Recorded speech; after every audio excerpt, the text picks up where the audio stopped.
Welcome to the Radiantpreneur Rising Show with me, Jess Tomlinson. Interviews to inspire a new movement of leaders and entrepreneurs. The ones who lead with vulnerability and authenticity, stand in visibility, allowing themselves to truly be seen, are fierce and playful and sexy. Choose business as a spiritual practice. Seek collaboration versus competition.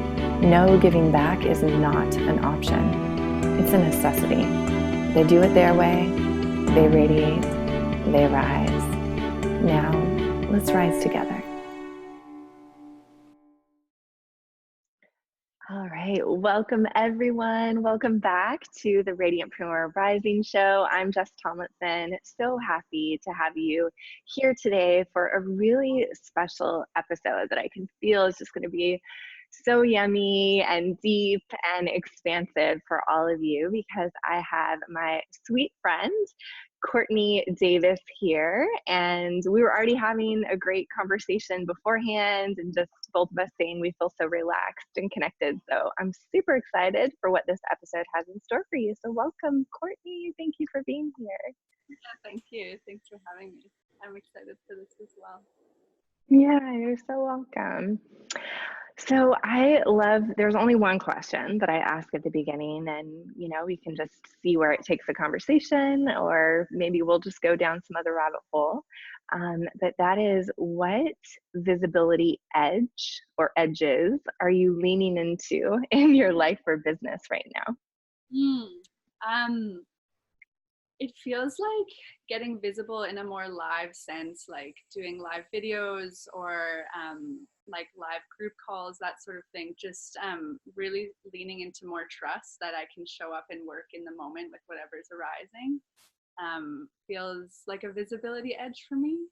The moment it feels it's one thing to write and share my information that way, or like pre-recorded videos. There's like a safety that comes with that.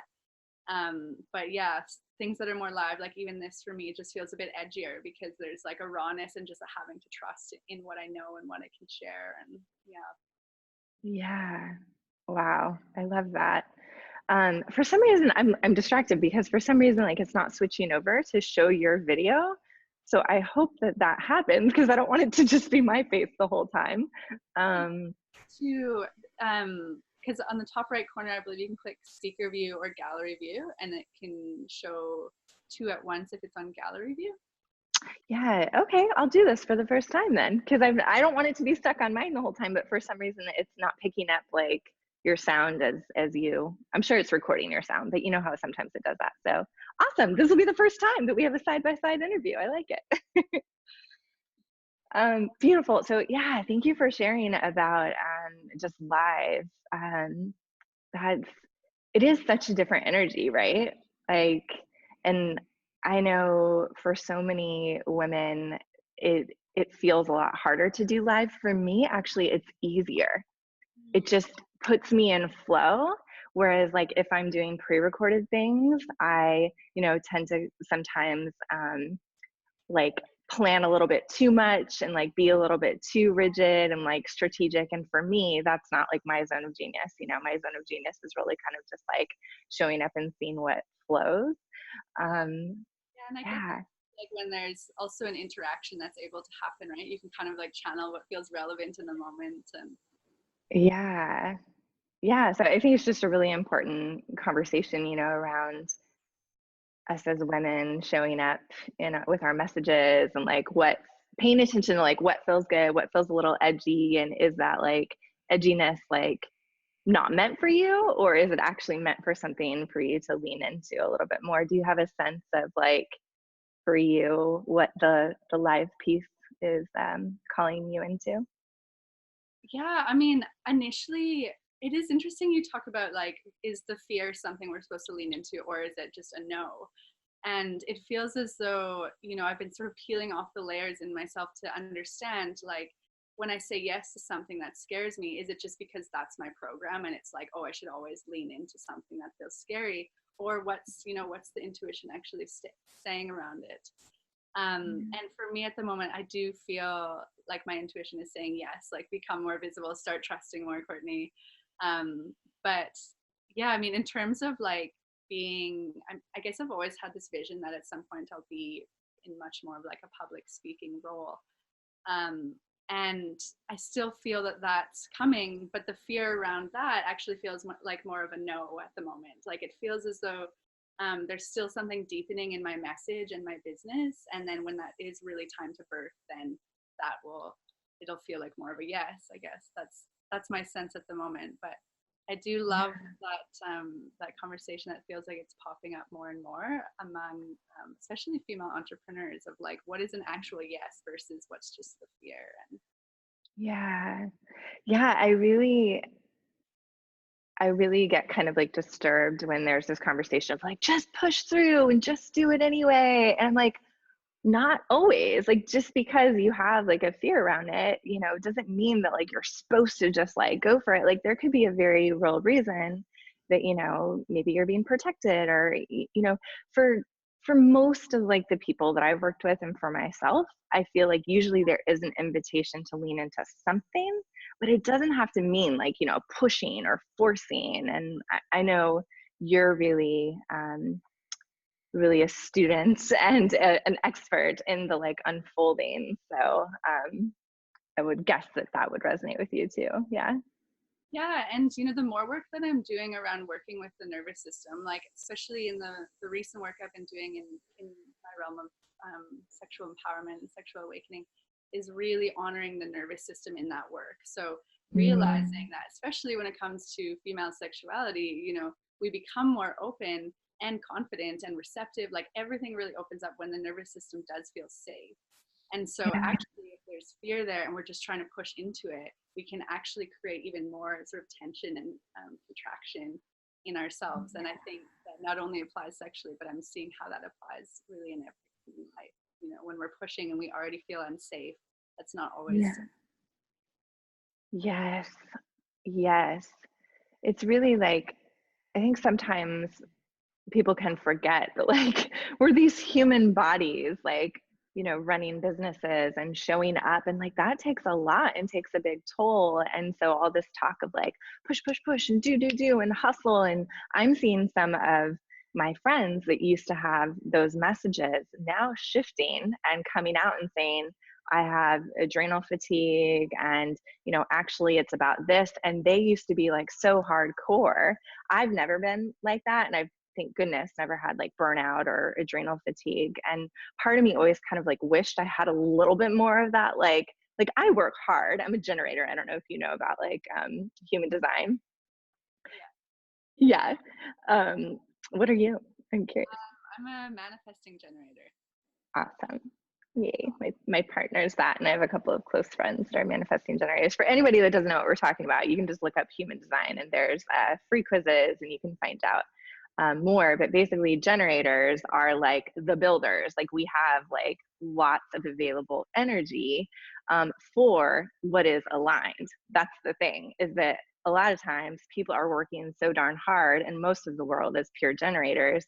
And or maybe not pure, but generator or manifesting generator, some sort of generator. And when we're not aligned, like that is just, I find I have so much more energy for things that I'm like really aligned with as well. And like when I'm pushing, that's where like that, it's kind of like we're leaving our body and just going.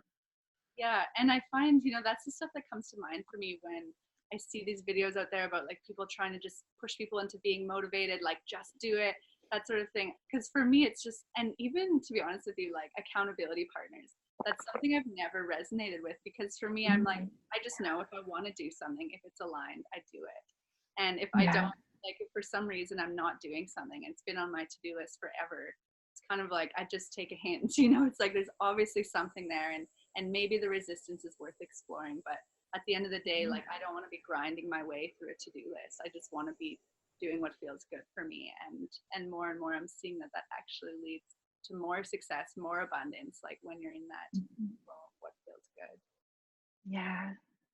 Will you share a little bit about like your journey over, I know we met a year ago, and when we met, you know, I was sharing with you that I support women around videos, and you're like, oh, I'm just about ready to start releasing some videos. And now, like, seeing more than a year later, you have just like blossomed, and it's so beautiful to witness. I'd love to hear just like a little bit about your journey and maybe even how you found your flow in the way that you show up.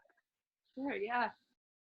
Yeah, I'm kind of in awe of how much has changed in a year, to be honest. It's pretty mind blowing. But yeah, I mean, even like I would say probably for a year or two before we met, I felt like I was in this stagnancy. Like I knew I had this like entrepreneurial sort of energy about me, and that I'm too rebellious really to be working for anybody else. And that I've always felt like I wanted to bring my passion to the world as my work. But I wasn't sure how to do that. So I knew there was, you know, something around personal growth, sexuality. I knew was a part of that. But I didn't know how I was going to bring it forwards. And around the time we met, I had been blogging for a little while, just like sharing, you know, just trying to share information in a way that felt good for me. And suddenly, it probably was about 2 months before we met, I felt like I just got this download of like all of this information that I share and that I've been, you know, sharing in my blog, sharing in my women's circles. I just like got it as a download. It felt like, and literally within like a month, I created an entire course around it. And it didn't even feel super conscious, honestly. It felt like it was just something that moved through me, and it came through so fast. And Wow. and maybe that is kind of an asset that I have as an entrepreneur, where it's like when something comes through, it's almost instantly done. Like, you know, if there's a yes in me, then it happens. Yeah. There's this ability to execute really quickly, which does serve me. But yeah, I mean, I guess it was just sort of this moment of kind of consolidating everything and turning it into this somewhat of a commodifiable offering, you know, something that could generate also income back to me.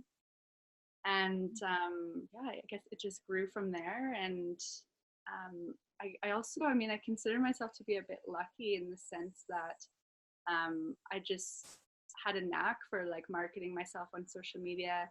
Feels like the timing was right. Like sort of the mainstream was becoming more and more ready to receive this information on sexual empowerment. It's becoming of more interest to people. So yeah, I mean, I guess I just kind of followed what I was feeling a yes towards, like what was shifting in me and what did I want to share with people that was inspiring me. And that really carried forward with a like quite a strong momentum until around December of this past year. And so yeah, at that point, like I had already, you know, sustaining myself just on my business and traveling already, but I could feel there was something happening where I was like starting to feel a loss of momentum. I was feeling, yeah, like a loss of inspiration, almost questioning, like, shit, is this passion gonna die on me? Like, what's happening? Mm. It was, in a sense, like I entered like kind of a combo of burnout and depression, and um, yeah, and it was a real, I guess it was a turning point. Like I knew that there was something deeper that wanted to emerge. I didn't know what it was. And that was around the time that I dove into this intensive, just now leading with my own tantric mentor. So he Yeah. took me sort of the level deeper that I had been to in this work around sexual and spiritual awakening.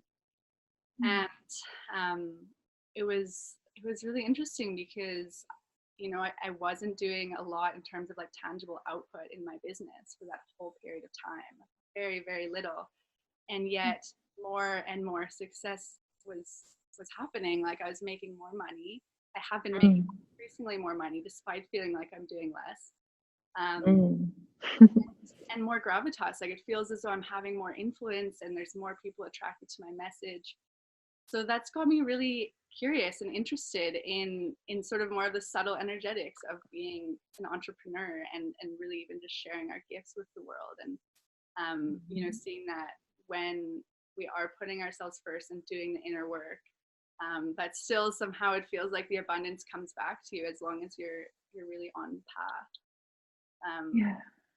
Yeah, so I don't know, I mean, I'm still trying to make sense of like the last year, to be honest with you. It's but it feels as though I've come through this period of personal transformation, and somehow my business is thriving more than ever. I feel more aligned with it than ever, on a deeper level, but there was some layers that needed to be peeled back.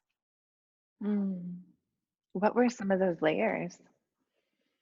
I think part of it is like and I see this with other entrepreneurs, is when we like break into a certain field of work or like a certain niche, there's a lot of excitement. And I think the mistake I made, and I've seen other women do the same thing, is you start to see what else is out there in your niche. And there starts to be like, oh, maybe I should be teaching that and that and that, and I should be covering all of this. And you lose that potency of like, what is my unique message and what am I really here to share? Yeah. And so I think, kind of that grasping and working from obligation and scarcity, that started to kick in towards the end of last year, which I believe led me to that point of feeling like uninspired and disconnected from what my message really is. Yeah, wow. Thanks for sharing that, because I know that's a huge piece of people even starting to get uninspired to show up in their own visibility. I call it compare and despair. Of course, I'm not the only one that calls it that, but one of the things that I oftentimes tell my clients is like, stop looking at anybody else's content. Like, just stop. I don't care if you think it's going to be helpful, like blog posts, social media posts from other people. Even if you think it's going to be inspiring, just don't do it, because we are so influential, or we're so influenced, right? We're so influenced. And then that tampers our own ability to find our true voice, our true alignment. And it's just such a huge piece. It's like switching from being a consumer to like a creator. And sometimes I know I feel guilty, like, because I don't like peruse social media very much. Like, I'm more of just like a broadcaster versus like a consumer. And I know that hurts me a little bit because I don't interact as much with people. But for me, it definitely can turn into like, oh my gosh, I should be doing this. And whoa, this person's talking about this message. And oh, I have an opinion on that. Like, maybe I should be sharing. So for you, I'm curious, what were those things that you're noticing within yourself were going on when you were looking at other people? Like, what were the stories that you were telling yourself? I mean, on one hand, there was just the sense of like, oh, I should be teaching that, I should be sharing that information, which somehow felt as though it was like a regurgitating of knowledge rather than this authentic arising of Yeah. that. But yeah, What were some of the topics like that you thought that you should be talking about? I mean, everything in the sexual empowerment area, like there's people talking about consent, like people that are really passionate about that. Different toys, like there's endless topics in the area of sexuality, and I started to lose like that focus for me around the intersection between sexual and spiritual awakening. Like that for me is where it's like, yes, like it really, my fire starts to get going. And because that's my path, like I just spent 6 months diving so deep into that. And so naturally, like it makes sense that that's what I'm going to be most inspired to share with people, and that's what's going to energize me. So yeah, I agree with you. Like I don't really check other people's social media, like here and there, and to interact, but mostly it's like I just put out my message, and if I have nothing to put out that day, then like I'm not on social media. It's I agree with that's the way to work. Yeah. Oh, thanks for sharing some of those topics. I think it's like just important to hear kind of the tangible things that you're kind of feeling like, oh, I should be talking about this because it's popular to talk about. And yet, your true message is that intersection between spirituality and sexuality. And like, even just watching you like say that, like you just like lit up. Like, I loved like feeling you as you were saying that. I'm like, oh yeah, total alignment. Like, it's just so you. Yeah. I think too, there's something that happens with like, as this transition has taken place and I've come back to me, there's I guess I'm starting to understand that everybody carries their own unique flavor and frequency, even if they're in the same niche. And so, there's so many women that could be categorized as doing the work that I'm doing, but I don't feel drawn to them, or my clients don't feel drawn to them. because there's something special with me, and at the same time the same thing applies for those other women, like they have something really unique to offer. And yeah, if we're all trying to teach the same thing, then we lose that potency. Yeah. What were some of those gifts that you have uncovered about yourself? Like, what have you learned in, maybe it was uncovered during your 6 months of being in that container and doing deep work, or maybe, you know, it's been now or before. Like, what were some of those things you've learned about yourself? Yeah, so there was a lot of inner child work, to be honest, and Mm. even going into some of the stuff that's more taboo, like sexuality that would have arisen when I was a young child, and the way that was handled in family dynamics, like really Mm. just stripping back layers and tapping into some of the deeper child trauma. Um, Mm. and in a sense, it was surprising for me because I guess I was naive, thinking, oh, I didn't have that much trauma, as a child. Like, I had this smooth sailing upbringing, but everything just happens on such a subtle level, and the more I peel back, the more I discover. And I don't think any of us make it out like unscathed. There's a lot of depth there in all of us to work through. And it feels for me as well that, especially over the past few years, depression has been something that's popped up for me continuously. Mm. And initially it was like, oh, I don't want to move into some sort of mental health realm with what I'm doing. I don't, should I be talking about the depression I've worked through? Um, and yeah, now I'm seeing that actually it's really valuable. Like, there's women who will ask me, like, Courtney, I don't want to self pleasure, or I don't want to be doing these practices that you teach when I'm Mm. depressed. Like, how do I get motivated to do them? And because I've been there and I get that space, it's like I can truly empathize, and I'm not sitting there saying like just self pleasure, like, because I get it. Yeah. Like, when you're depressed, when you're in that space, it doesn't feel good. So how do you support the nervous system? How do you just continue to be gentle with yourself? Like, I feel I can bring that sort of wisdom and experience into the picture that potentially some other teachers don't focus on as much. Yeah. Um, and even what I find interesting in sexual empowerment is, a lot of people talking about how as you awaken your sexuality, like things like depression and anxiety will fall off. And they do. I think that they, like, the Mm. sexual awakening can sort of bring you out of a depression. There's no question. But at the same time, I believe it can take you into one. Like, when you start uncovering all this stuff and these traumas in your system, like, no doubt you can also fall into some of those more challenging places. So Mm. I'm really enjoying bringing that side of things to the table as well in my work. Yeah. Wow. So important, because I mean, so many people struggle, right, with anxiety and depression. And I mean, we're just like a society that is completely consumed by a lot of those struggles. And so, wow, what deep, powerful experiences you've had to be able to bring to the table. That's and really like allowing people to feel heard. Like, amazing that you shared about your own journey, so that people could know that they're not alone. Mm-hmm. um so huge. I know for me, I went through tons of grief the past 2 years, and losing two of my um, best friends. They passed away, at ages like 32 and 33. And so that's been just like a lot. And then there's been other stuff too. And it's definitely affected like my body and my sexuality. And it's confusing. It's like, wait a minute, like I used to have like such like, like an appetite, and I still do, like, but it's different. Like I feel like a lot more of like this like kind of like fragile being. And that's really confusing. And I know I'm not alone, that other women go through that too. Yeah. Yeah. And like learning, what does sexuality look like if we can bring that in? Like, can I bring grief into Mhm. sex? Like, can all of that be there, sort of meeting our sexuality as whole humans rather than just this idea of like being this fiery, like, libido goddess, that's one side of things, but also what's the full picture. And Yeah.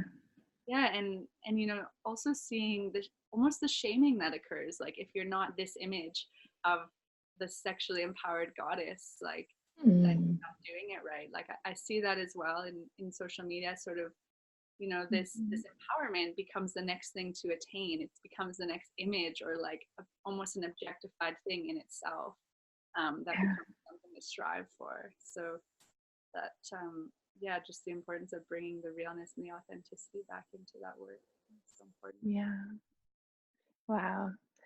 I love your posts on social media. Like they're just so raw and real, and you just really get to the depths of things. I'm just it for anybody who wants to get to know Courtney more, like make sure you go and check out her social media. It's CourtneyDavis.ca, right? Yeah, that's her handle for Canada. Yeah. But yeah, I would love to hear also your thoughts on social media and how, because I know you share quite vulnerably as well. Um, Mm. and for me, I noticed like there's moments where it feels like, wow, this is such a potent share. And then when that happens, I feel Mm. almost as though it becomes a pattern for me where it's like, okay, now am I only sharing when there's like this deep, big thing to share? And Yeah, yeah, it's I don't know, social media is an interesting one. It's really its own developmental journey in itself, I feel like. I know. I really have a love-hate relationship, and thanks for bringing this up because I think this is a great place for us to go. Yeah, I think what just came up for me when you said that is I think sometimes there can be like a vulnerability share addiction. Mm. Like once you break through that edge of like, I'm really scared to be vulnerable, which is where most people are at least most people that, come to me to work with me. It's like that, a little bit of that fear of like sharing vulnerably. But then what I've noticed is it's like once you get to the other side, like for me, I do start to have this like, well, maybe I should just share like super vulnerably every single time because that's what makes the biggest impact. And that feels really good to me to like, I don't know. It's like, what are your thoughts on that? Like addiction is coming up. Yeah, because it almost starts to feel self-indulgent in my experience. It's Yeah. every breakthrough I'm having, I'm like, yes, I'll just like share this with the world. And for me, I noticed it almost like I was starting to feel this ickiness of like almost narcissism of like, okay, I get that this is valuable to share. And at the same time, now it feels like I'm getting this inflated sense of self around it. So then like kind Yeah. of penduluming back the other way, and sometimes and not sharing for a while and then needing to move back. Like it's just kind of a Yeah. constant going through. But I agree that the addiction that is, I think any breakthrough, becomes the next addiction. Yeah. Yeah.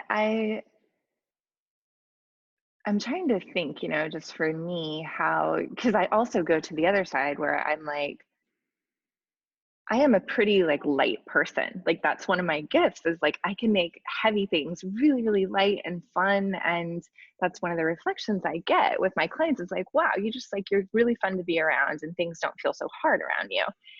And yet on social media, I definitely sometimes like lose track of that part of me. And then if I do like post something, it just feels like I don't know, like it lacks substance. But I think the way that I continue to come back into alignment around that is like, it comes back to my core message of like, we are not one thing. We are a full range of self expression as, women, like feminine leaders. And that's part of our truest like visibility is really honoring those different archetypes within us. And that if it feels true to share that in the moment, then that's the piece of us that wants to be heard. And so I think I have to personally just come back to my own work. Of course, we always do, right? And remember that like all parts of me are welcome here and that it's not necessarily, yes, I want to make an impact. But at the end of the day, the only thing I can ever guarantee is that I feel good about what I'm sharing. Because I can never guarantee that, like, I'm impacting people the way I think that I, want to be impacting them. Like, really, that's up to them. So, Yeah. yeah, what are your thoughts when it comes to that full range? I think it's kind of like this checking in with self too, like oftentimes I'll write something and then it's like, okay, like just getting really clear about like what is my intention here? Is it a clean intention? Yes. Something Yes. that's seeking or validating, like, or wanting validation through this? And and just doing kind of that final check-in, I find helps me to feel cleaner with what I'm sharing. Um, Mhm. and then at the same time, like, can I also allow the attention seeking part of me to come out to play too? Like, I don't necessarily want to shame that. And Yes. so yeah, I'm enjoying kind of just watching. I'm almost just becoming like my own observer in it. Um and what I enjoy the most really is like when something comes through me and there's this realization, and just sharing the energy of that, like live through stories or whatever, that for me tends to feel quite good in the moment, and there's like real potency with it. Um, Yeah. that's what I enjoy the most. Yeah. Yes. I love your latest post. I don't know if you've done another one since I looked at your Instagram, but your latest post around this whole Yeah, thing, right? This whole topic. yeah. Yeah. Do you want to share any more around just like realizations and around, Sure. that? Yeah. So I guess I started to, especially in the last 6 months of all this inner child stuff, is like just see all of the subtle ways, or maybe not so subtle, but to me they felt subtle because I didn't have awareness of them. All of these ways that I do seek attention. And it is Yeah. just the little girl in me that's like trying to find a Yeah. way. And so yeah, like my poor mentor, God, he like really went through a lot helping, breaking down all those patterns, but is definitely worth it. And so yeah, there's this enhanced awareness of when some sort of attention seeking comes through me. um, and now just recognizing it, like being really gentle with that part of myself, seeing like, wow, that is like quite a young constellation that's working in me. And at some point that attention seeking served a purpose, otherwise it wouldn't be there.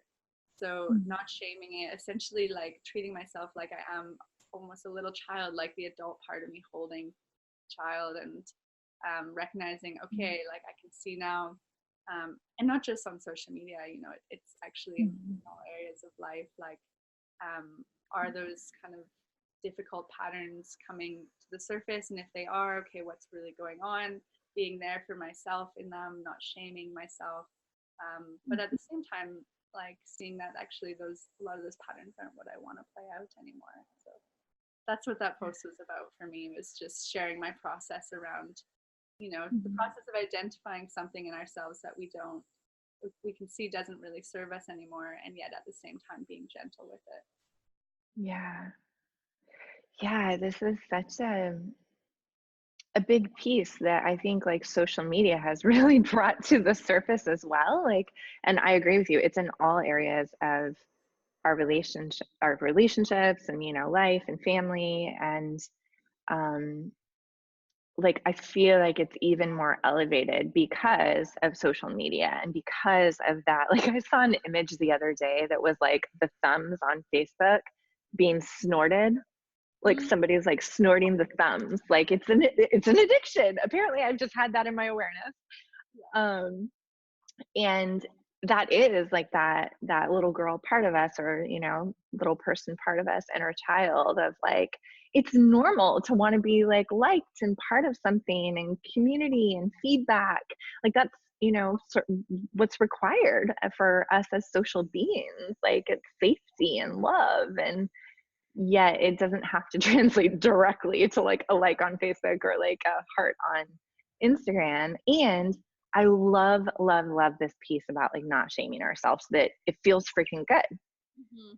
It feels amazing. Like, yes, please, I want people to like me. Yes, like, Yeah. like I want feedback. Tell me that I'm a good coach. Tell me that my work matters. Like, because I'm not just doing this completely for funsies, like probably if I didn't have to make money, I would be like, laying in the grass all day.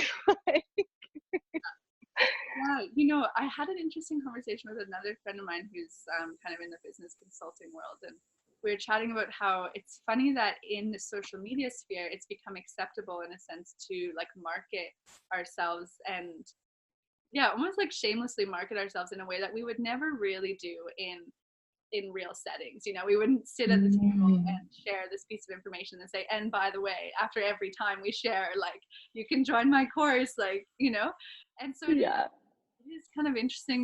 There's part of it for me that feels a bit icky. It's starting to feel icky, like seeing Mm-hmm. others' work, and just it's so prevalent in social media. Yet, I'm extremely grateful for it. Like there's no question that my business wouldn't be where it is today without social media. So, Yeah. Can you share a little bit about your photos? Like I know you've had like Instagram shut you down a cajillion times and you've had to start like new accounts and but what has been your journey with like your body and showing yourself and like it's just so beautiful. I love your images and it feels really yummy to me to witness you. Um, and I'm curious, like have you always been really comfortable sharing like that and like what's the repercussions of Instagram been and like other people and have you gotten like nasty comments or like how do you deal with like all that and what's the journey been? um, well, I mean, I would say my friends and family have always known me to be like a bit of a nudist. Like I am very comfortable generally with my body. Um, Awesome. but in terms of getting visible, like with more sort of sensual, sexual photos on Instagram, it's been so interesting because there's such a strong culture around women for displaying themselves in that way. And Yeah. still it's like I'll have a friend approach me and say, like, did you see this? Or like what, that woman's wearing that. And like, it just hurts me, it hurts me because actually when a judgment is shared like that onto another woman, as a woman, you're hurting yourself. Like that's what I think many of Mm-hmm. you is you're perpetuating culture that is actually disempowering to yourself. So for me, yeah, I mean, it began, I think an edge for me was just over a year ago when I started sharing my dancing videos, and oftentimes those can become kind of sexual. But it felt, and I had people questioning, so like, why do you share them? But it felt important for me. It felt like I can't even quite explain it. It just feels like there's something important about displaying this. And yes, I'm well aware that many of these images, many of my dancing videos, whatever, we'll get that sort of criticism as like, oh, she's wanting attention. She's just trying to like show off her body, blah, blah, blah. She's low value. She's slut, like whatever Mm-hmm. people throw out. And I feel like that's been part of the reclaiming for me, is knowing that those sort of projections will come out and still saying, actually, no, like this is me reclaiming my body and showing you that I can show my body and I'm not a low value woman. In fact, it's quite the opposite. And I can be proud of this. And that doesn't mean that sort of, yeah, all of that old church conditioning of like being not a valued woman is relevant or true at all. um, Yeah. and the sad part around that too is, so let's say that is the case. There's a young woman who um, is using her sexuality for validation, and yet we're shaming that. Like, how sad is that? When this woman really just needs to be held and loved and seen. Um, so yeah, for me, it does feel important. And I'm seeing it show up a lot more. I'm loving that women are really reclaiming this. They're reclaiming like their sexuality and getting visible in that. I feel like that's very important. Um, and I'm still aware that, can that still become, again, this next standard that somehow this is what empowerment looks like. It means displaying your body and now everyone's going to do that. Like, again, it's that thing of like the breakthrough becomes the addiction, but Right. everything. Yeah, for me, it feels important, and it feels like there's a transmission that comes through those photos, and the women who are ready to see it will receive it. Yeah. Yeah. And how have you, because Instagram has shut you down several times, right? Yeah, they've limited my access a couple times, and then I did deactivate my account once. Oh my gosh. And how did you pick yourself back up from that and restart, like recreate? Like, how Um, did you get through that? so I did get my account back actually. Okay, good. I mean, there's been an awareness, like I've seen enough accounts get shut down that I knew that that was a risk with the content that I share. Um, and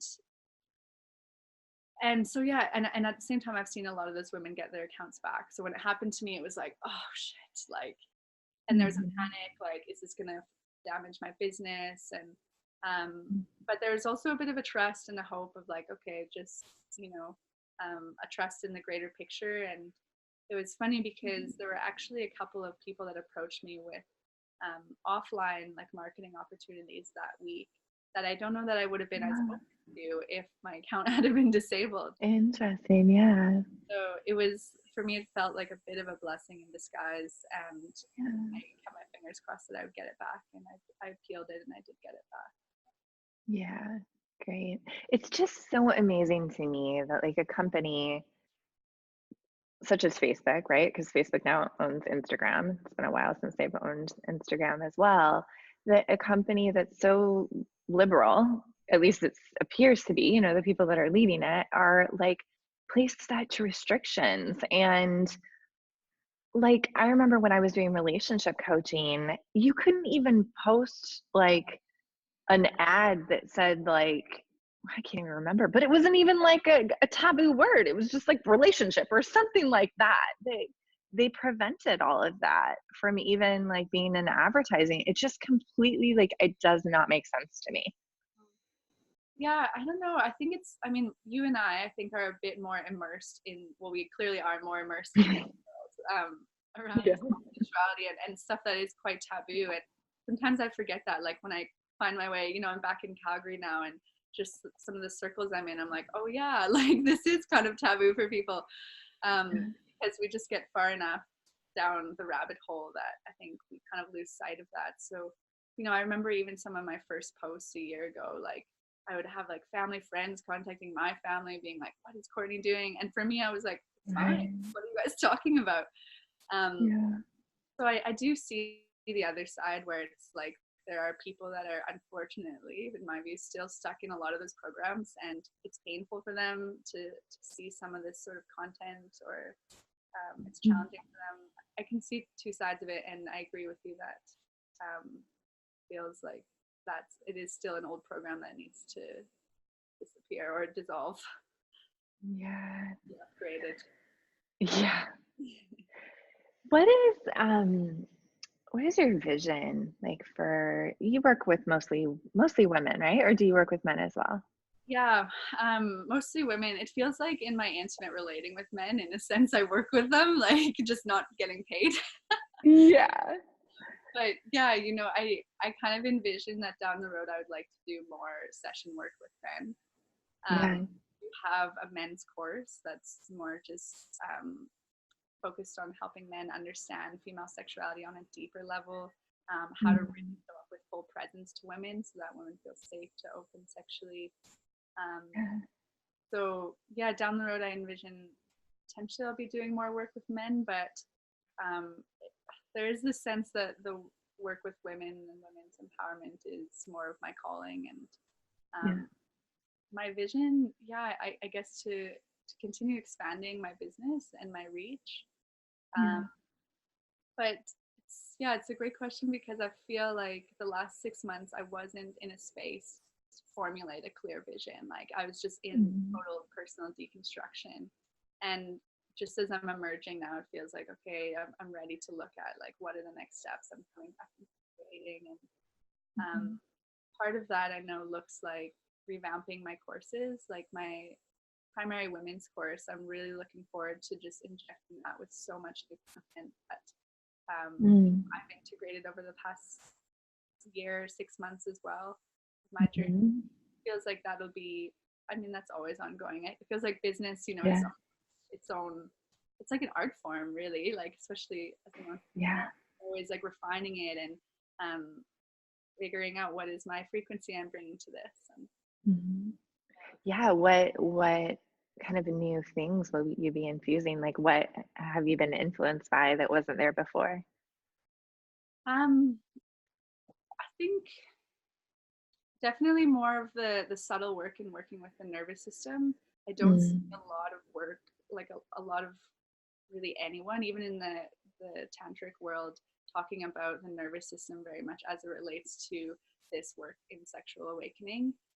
And it Mhm. feels really, really important. So I'm looking forward to infusing more of that understanding into my teachings. Mm. And yeah, and then also a lot of the inner child work, like understanding that, as we're peeling off the layers of these programs and these personality structures and everything that come with sexual awakening, like really having the tools, the mind tools and the grounding tools, the emotional tools, all of these things to walk yourself through that journey. Because I mean, and people go into it at different depths, but my interest is guiding the people who really are wanting to go through a deep transformation with this work. Yeah, beautiful. I feel like that's the only way to go with almost everything, actually, is my, like, if you're going to do it, just go deep, go below the surface. Like, that's where the true transformation happens, is through embodiment, right? Like really embodying the practices. Yeah, but at the same time, not everyone is ready for it. Like some people just need to come and get a taste of this work and then take some of it into their life. And then other people come in a crisis or some major transition, or they just, I mean, for myself, I guess I was in a sense in a crisis in December, but it feels like there are a few of us who have that like deep truth seeking energy in us where we're just like, yeah, I'm going to feel no matter what. So, yeah. Yeah, I know. That's a good point. Thanks for bringing up people who might just need a little taste. I always forget. Sometimes I overwhelm people, I think, which is why the people who come to work with me are ready to like, yeah. Like so I'm not doing a lot of one-on-one client work at the moment. I'm more so focused on my online stuff, but I had a consult call with a woman who's wanting to work with me. And I like gave a full disclaimer. I was like, just so you know, like at some point we're going to pass we're going to pass a point of no return. And like, this is real stuff. It's not like child's play. And when you get in to a certain depth, like you need to have enough energy to come out the other side. Otherwise you'll be stuck in your mess for a long time. Ah, yeah, that's a good point. And how do you recommend that people tune into if they have enough energy? For me, it feels like as someone who's guiding them, I sense it a little bit. Like I can kind of read their energy body. I know that sounds woo-woo to some people, but for me, there's just a sense of like, okay, is this person really serious about this, and to what extent can they really go into it and make it through the other side? Yeah, for me, it's a bit of an intuition. I can, there's a bit of a sense if like someone's drawn to it, but if I can feel like, it feels like they might hit some of the hard stuff and just run the other way, then I'm probably not the best guide. Yeah, I love your honesty. Can I ask you, do you know about oming? I'm sure you do, right? One taste? Okay. Can I ask you what are your thoughts around this? And I'll just explain to everybody before, if you don't know what oming is. So One Taste is a company that created oming, and orgasmic meditation is what it stands for. And it's a 15-minute practice. And maybe you can explain it better, Courtney. Like I've been in the circles, and I have lots of friends who have like even worked for One Taste and like been certified by them. So I know a little bit. And then Ben and I just did it for the first time, actually a couple nights ago. He was really sweet and was like, do you want to try? And it was such a crazy experience for me. But I want to hear your perspective first, and then like I can share. Experience. Okay, yeah. Yeah, I got into oming a few years ago with one of my partners, and we did kind of the om challenge. We did like for consecutive days for a number of days. And yeah, it feels important. Like for me, it felt like, especially for women, it really puts us into that place of learning how to receive without that sense of obligation of needing to give. So, just really dropping into a receptive space. As well, like slowing down, learning to become really, really present with sensations, encouraging communication. And it feels like it can also give people that taste of more of that like meditative spiritual aspect of sexual connection, like drop into this really intimate present space with your partner through oming. And I guess for me, oming just feels like a form of a tantric practice. I would say like a type of tantric practice you can engage in to build that intimacy, and perhaps something you do before you engage into more full-on lovemaking. Yeah, I enjoyed it. Something that you still do, or like is it not really a part of your work anymore? No, I don't really do it anymore. I mean, I guess there's many principles of oming that are, Mhm. are part of many of the practices that I do, but I don't do oming anymore specifically. Yeah. Is there a reason why? I'm just curious to get in your brain. I don't know. I mean, I don't think there's anything wrong with it. It just Yeah. it was simplistic. It kind of, for whatever reason, served its purpose for me, and I feel as though, um, Mhm. yeah, it feels like what I needed to learn from oming, I've kind of I got. I don't know. I don't feel like Mhm. it's wrong with it. My interest just isn't quite as high in that anymore. My interest is in some other practices at the moment. Uh, Yeah. but yeah, I mean, I know some people seem to have gone really deep with it, and it's become like a core spiritual practice for them. So, yeah, Mhm. what was your experience? It was it was good. It was a little weird. Like I felt like which is funny because I consider myself like really open, but again, like my body has gone like through a lot, you know. And so it's been a really interesting experience meeting Ben and creating our relationship while I was in grief. Like I found out my second friend died the day that we met. And so like it's always kind of like I've been in this space, you know, since he's known me. And so like our journey has been a lot different than me with other partners. It's been really hard if I had to like label it. And so he was really sweet the other day and was like, "Do you want to try?" Because I was telling him about like Omin, and I was like, "I don't really know a ton. I just know a lot of people." But we were watching like, you know, just some of the information. He's like, "I'll do the research and then let's set a time." And yeah, so what I loved, I felt like a little girl.